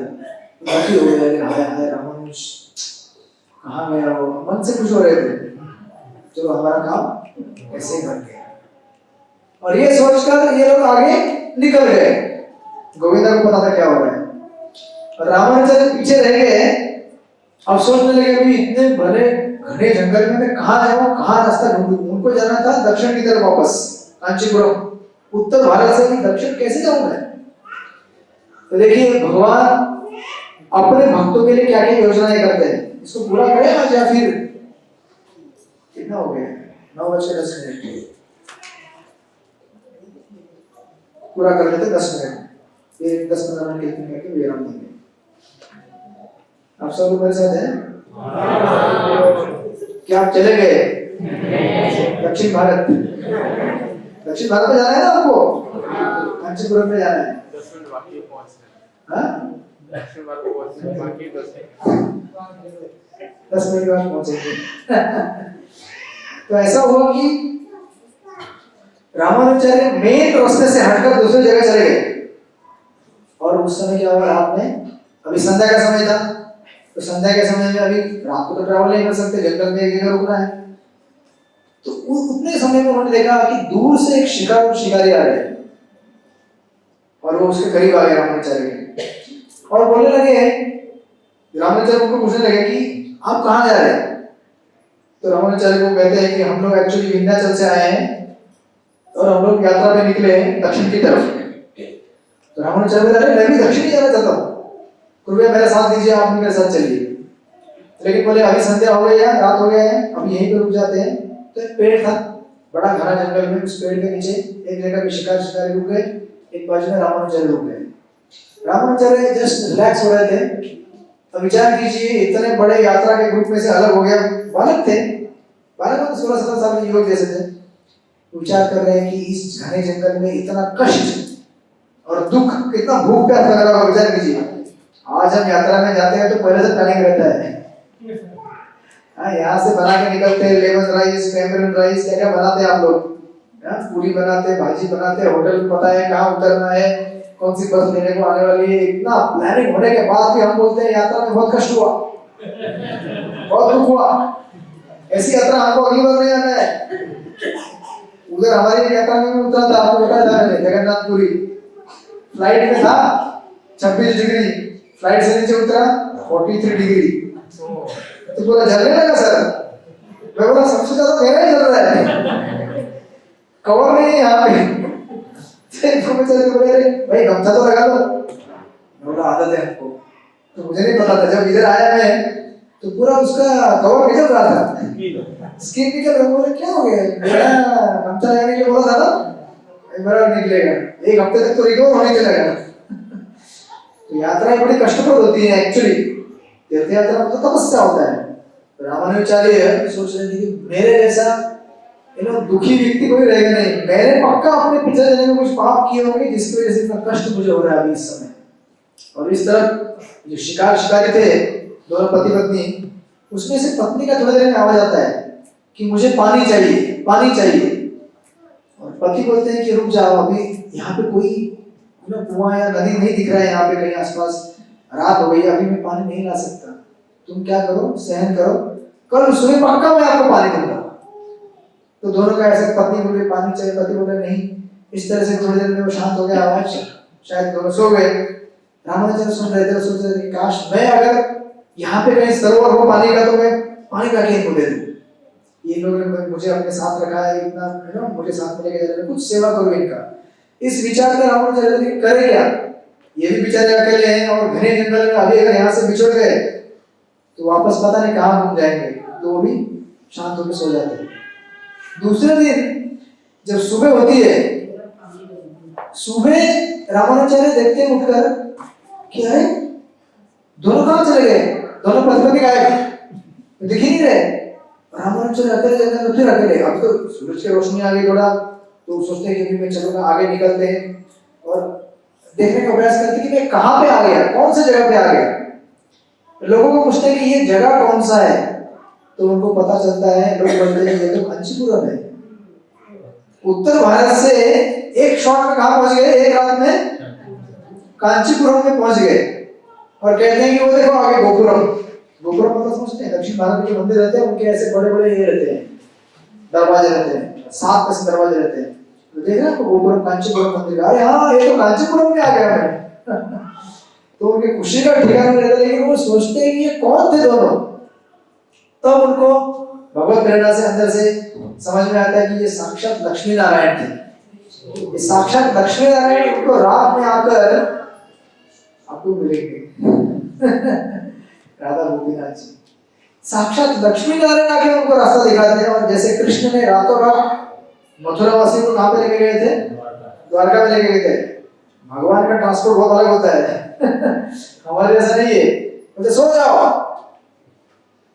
उठ जाओ, तुरंत कहाँ पे आ गए, द्वारका। जैसे वृंदावन में जब अग्नि लगी थी एक बार, तो सारे अग्नि से बहुत भाग गिर गए थे। भगवान ने बोला बच्चों आंख बंद करो, तो बच्चों ने नहीं बोला अरे बाबा आंख बंद करो, उसके बाद क्या होगा, जल जाएंगे आंख बंद करके। बोले विश्वास होना चाहिए भगवान के ऊपर, आंख बंद कर दिया और भगवान ने पूरा अग्नि क्या कर लिया, पी लिया। अरे भगवान से निकलता है ना सब कुछ, अग्नि जल पृथ्वी आकाश सब कुछ भगवान, सारी चीजों के स्रोत है इस संसार में। तो भगवान के लिए अग्नि पीना क्या है, सारा अग्नि पी गए, अग्नि गायब, आंख खोलो अग्नि गायब। वाह। तो भगवान की हमारे जीवन में जितने दुख हैं, कष्ट, आप सोचते थे कि दुख है, कष्ट है, ये वो है, आप जब करते हैं यार कब कष्ट होगा, आप जब करते रहिए।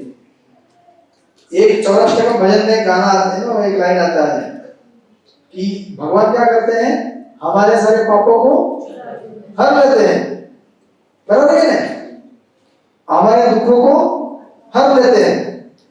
हमें स्पेशल अलग से बोलने की जरूरत नहीं, भगवान मेरे दुखों को हर लो, मेरे पापों को हर लो, भगवान हर लेते हैं। आप केवल उनका भजन कीजिए, हरे कृष्णा हरे कृष्णा कृष्णा कृष्णा हरे हरे हरे राम।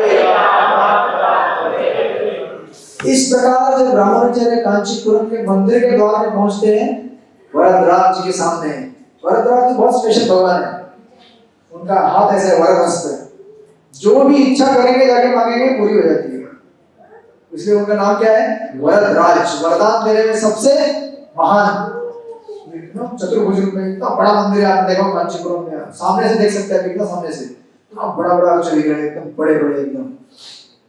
तो जब रामानुजाचार्य वहां पहुंचते हैं, रामानुजाचार्य उस दिन से निर्णय लेते हैं, आज के बाद, क्योंकि पानी मांगा था ना लक्ष्मी ने, लक्ष्मी थी वो, नारायण थे, सोचते हैं कि फिर नीचे कुआं रहता है उधर, कांचीपुरम में कुआं है भगवान के मंदिर के उधर थोड़ा डिस्टेंस पे। उस दिन से रामानुजाचार्य विचार करते हैं कि रोज मैं क्या करूंगा, उस कुएं से भगवान के लिए रोज पानी ला के सेवा करूंगा। और उस दिन से रामानुजाचार्य नित्य सेवा में लग जाते हैं, भगवान के लिए नीचे कुएं से पानी लाने का सेवा करते हैं। विचार करिए, वास्तव में मतलब हम कभी भी सोचते हैं कि भगवान की सेवा, भगवान की भक्ति मतलब कुछ तो भयंकर मुझे करना है। क्या भयंकर करना है, मंदिर में आओ भगवान के लिए, बैकअप करते हैं ना आप लोग, फल काटो सिंपल। ये सेवा कौन करता है मालूम है, वृंदावन में गोपियां करती है सेवा, भगवान के लिए फूल माला बनाने का सेवा कौन करता है? और हम बोलते हैं लेडीज लोग बढ़ के माला बना रही है, ये सब कम लेडीज लोग हैं, हम तो भाई फंड कलेक्ट करेंगे, हम बहुत बड़े प्रचारक हैं। अरे क्या प्रचार है, क्या फंड कलेक्ट करेंगे? जो सेवा फंड कलेक्ट करने के बाद, प्रचार करने के बाद आपको करनी है, वो सेवा पहले से कर रहे हैं वो लोग। समझ में आएगा आपको? भगवान के मंदिर में झाड़ू लगाना, उनके लिए भोजन बनाना, ये सब पर्सनल सेवाएं हैं। ऐसा मत सोचिए कि सिंपल झाड़ू मारने वाला मंदिर का एक सेवक, अरे ये तो झाड़ू मार रहा है, नौकर है, पैसे कमा रहे हैं, नहीं, तो हमसे कई हजार गुना बड़ा भक्ति कर रहे हो, हमें नहीं मालूम पड़ेगा। और हम अगर उसको इस नजर से देखेंगे भगवान हमसे पसंद नहीं होंगे कभी। हमें इसलिए देखिए रामानुजाचार्य इतने बड़े, और वो सेवा कई कई वर्षों तक करते हैं, जब तक कांचीपुरम में रामानुजाचार्य रहते हैं। उसके बाद में आपको जब श्रीरंगम आ जाएंगे वापस यमुनाचार्य से मिलने के बाद, तो उस समय परिवर्तन आएगा। लेकिन उस दिन से रामानुजाचार्य इस सेवा में लग गए, नित्य सेवा। क्या सिंपल सेवा? पानी भर के लाना। क्या सेवा है विचार कीजिए आप, सिर्फ पानी भर के लाना। एक बीच में कभी तो एक आया था यहाँ पे सिंहाचल या किधर के मंदिर का एक वीडियो आया था, पुजारी थे, आपने देखा कि पता नहीं, कुछ तो बहुत बड़े ब्रह्मचारी थे मंदिर के, उनका एक ही सेवा था, नीचे कुएं से पानी लेके ऊपर आते थे भगवान के लिए, और पूरे आजीवन उन्होंने वही सेवा किया। बूढ़े भी हो गए थे तभी भी जाके भगवान के लिए मटका पानी भर के लाते थे, क्योंकि भगवान का जो सेवा, एक बार आपको किसी सेवा में टेस्ट आ गया तो सिंपल ही सेवा क्यों ना हो, उसमें से भी आपको परम आनंद प्राप्त होगा, अगर हम उसे भगवान की सेवा समझ के करते हैं। तो इस प्रकार इस सुंदर कथाओं का प्रसंग है, इसको अगली बार और जारी रखेंगे आगे। फिर इस प्रकार के रामानुजाचार्य यादव प्रकाश जी से वापस मिल जाते हैं, क्योंकि क्या होता है कि यादव प्रकाश यात्रा से निकल आते हैं बनारस से, कांचीपुरम में देखते हैं रामानुज, हाय हाय रामानुज, अरे मुझे लगा था तू तो गया, तू जिंदा है, मुझे देखकर मुझे इतना खुशी हो रहा है। क्या खुशी हो रहा है? पूरा डर जाता है यादव प्रकाश, डर के उसके अंदर, अरे यार ये तो कोई तो जादूगर है, तो अद्भुत है यार, कैसे बच के आ गया। विचार कीजिए, बालक दक्षिण उत्तर भारत से आजकल अगर ट्रेन भी देखे तो भी नहीं आएगा छोटा बालक वापस। उस समय रावण जी को पूछा कैसे आ गया यार, बताए तू अच्छा है ना, अभी अच्छा लग रहा है मुझे, हम मिलकर पढ़ाई करेंगे। तो पाठशाला वापस चालू हो जाएगी उनकी, अगली बार देखेंगे कि उनकी पाठशाला में और क्या क्या होता है। ठीक है, हरे कृष्ण। श्रीपाद रामानुजाचार्य की जय, यादव प्रकाश जी की जय। क्योंकि ये यादव प्रकाश जी बाद में रामानुजाचार्य के परम भक्त बनेंगे, जैसे रामेश्वर भट्ट बनते हैं। ये मत विचार कीजिए कि अरे तो विलन है, शास्त्रों में ऐसे आपको उदाहरण मिलेंगे जो भगवान के भक्तों से संपर्क बनने के बाद विलन भी क्या बन जाता है, हीरो बन जाता है, भक्त बन जाता है। ठीक है, अगले संडे देखेंगे इस प्रसंग को आगे। पूछिए, फटाफट प्रश्न पूछिए, आपका क्या प्रश्न है? बोलना है मुझे, मेरी जो सदगुरु है हर बार बोलते हैं उनके लेक्चर में कि जो भी हमारे साथ जो भी मुश्किल आते हैं हम खुद लड़ने की कोशिश करते हैं, खुद से हैंडल करते हैं। लेकिन वो क्या शिक्षा देते हैं कि मेरे बंधु दीननाथ मेरे डोर तेरे हाथ। तो अगर हमारे डोर हम भगवान के हाथ पे दे देंगे, भगवान का नाम पूरा दिन जपते रहेंगे उनका नाम सब काम के साथ साथ, तो हमारे डोर आपको समझ लेंगे, हमें लड़ने की जरूरत नहीं है। जैसे बालक को आप लेते हैं ना गोद में, आपके आता है, बालक को क्या टेंशन है, बालक बोलता है मेरे पास माँ है ना दक्षिण जाने वाली, भगवान के हाथ में हाथ दिए तो बाकी भगवान देख लेंगे, आपको खाली हाथ पकड़ना है। वो हाथ पकड़ना मतलब क्या है, रोज हरे कृष्णा कृष्णा कृष्णा हरे तो अभी जोर से हाथ पकड़ते हैं कीर्तन। धन्यवाद। हाँ, प्रसाद स्पॉन्सर करने वाले जो भक्त हैं वो कीजिए ना उसमें।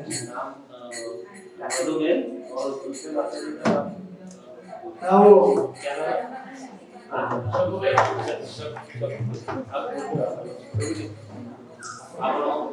अब यहाँ पे आइए ना, इनको आगे बुलाइए।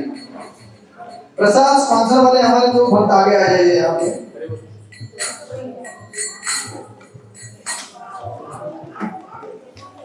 आइए शर्मा क्यों रहे, आइए आगे। सारे भक्तों का आशीर्वाद दीजिए।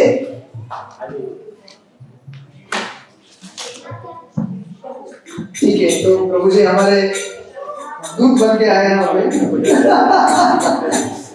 भानु बहन और शकुंतला माता जी हमारी वारकरी संप्रदाय के, तो इनका हम लोग 3 बार हरि बोल बोलेंगे, जोर से हरि बोल।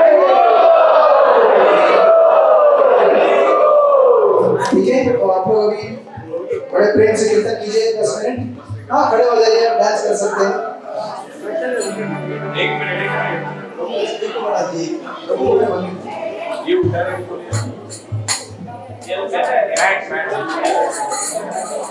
बैट बोल करती है, बैट बोल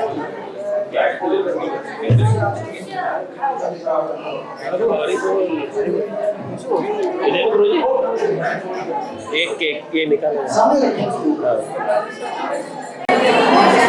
बैट फोल्ड कर दो।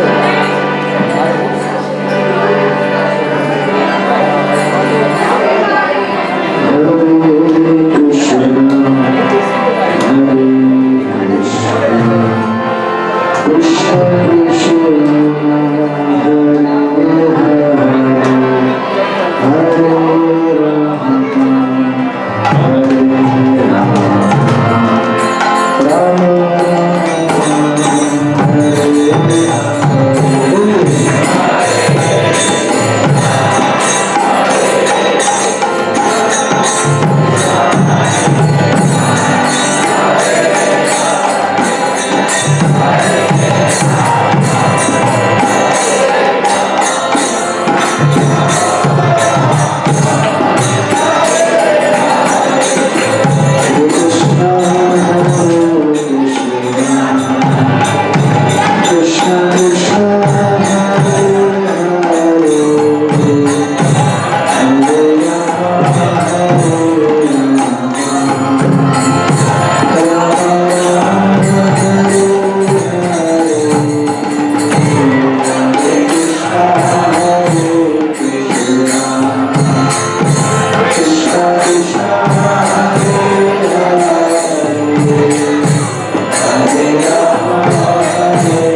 वैष्णवेभ्यो नमो नमः। अनंत कोटि वैष्णव की